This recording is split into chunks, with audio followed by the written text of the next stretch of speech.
গাইবান্ধার পলাশবাড়ী উপজেলার নুনিয়াগাড়ী গ্রামে এক গম্বুজ বিশিষ্ট মসজিদটি দেশের অন্যতম প্রাচীন ও সবচেয়ে ছোট মসজিদগুলোর মধ্যে একটি, যা প্রায় 6 ফুট দৈর্ঘ্য প্রস্থে এবং ইমাম সহ মাত্র 4 থেকে 5 জন মানুষ এখানে নামাজ পড়তে পারেন। মসজিদটি কাদির বক্স মন্ডল মসজিদ নামে পরিচিত। মসজিদটি প্রায় 500 বছরের পুরনো বলে ধারণা করা হয়। প্রত্নতত্ত্ব অধিদপ্তরের তালিকায় এই স্থাপনাটির নাম রয়েছে। পাপুল সরকারের তথ্য ও ছবিতে প্রতিবেদন। রাস্তার ধারে ছোট্ট একটি স্থাপনা, সাদা আর সবুজে উজ্জ্বল, তবে নকশায় রয়েছে পুরনো ঐতিহ্যের ছাপ।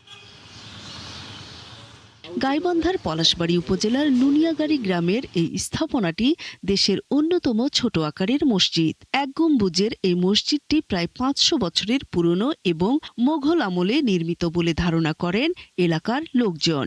কে বা কাহারা বানাইছে এবং এটা মসজিদের গায়ে আমরা আজ কোনো ফলক বা কত সাল অনেক সময় খোদাই করা থাকে, যে 1900 এত সালে বা 19 সালে বা 20 সালে, আমরা এখানে কোনো চিহ্ন পাই নেই যে মসজিদটা কত সালে। এই জায়গায় এসে দেখতেছি যে মাশাআল্লাহ বাংলাদেশের সবথেকে ছোট মসজিদ। আমার মাশাআল্লাহ বাংলাদেশের অনেক ডিস্ট্রিক্ট, অনেক জায়গায় আমি সফর করছি, অনেক জায়গায় আমার চলাফেরা হয়েছে, কিন্তু এত ছোট মসজিদ আমার নজরে কোথাও পড়ে না। এই মসজিদটার ইতিহাস সম্পর্কে এখন পর্যন্ত কেউ সঠিক বলতে পারেনি, এবং এই মসজিদটা কখন কোথা থেকে আসলো এটা কেউ সঠিকভাবে বলতে পারে না। এলাকাবাসী বলেন, মসজিদটি দেখতে দূর দূরান্ত থেকে মানুষ আসে। ছোট হওয়ায় ইমাম সহ 4 থেকে 5 জন নামাজ পড়তে পারেন। এখানে মানুষ তার মনোবাসনা পূরণে বিভিন্ন মানত করে থাকেন।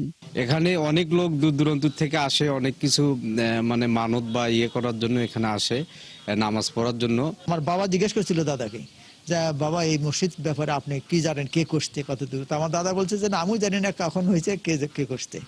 উপজেলা নির্বাহী কর্মকর্তা জানান, মসজিদটি দেশের অন্যতম ঐতিহ্যবাহী স্থাপনা। এটি সংরক্ষণে উপজেলা পরিষদের পক্ষ থেকে ব্যবস্থা নেয়ার কথা জানান তিনি। তবে নিঃসন্দেহে যদি এরকম পুরনো কোনো স্থাপত্য হয়ে থাকে তো অবশ্যই সেটা সংরক্ষণ করার দায়িত্ব আমাদের সবার। উপজেলা প্রশাসন এই ব্যাপারে সচেষ্ট আছে।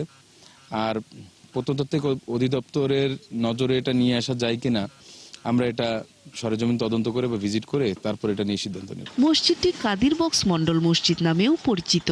স্থান পেয়েছে প্রত্নতত্ত্ব অধিদপ্তরের তালিকাতেও। নূর তাজমিন নীর, ৭১।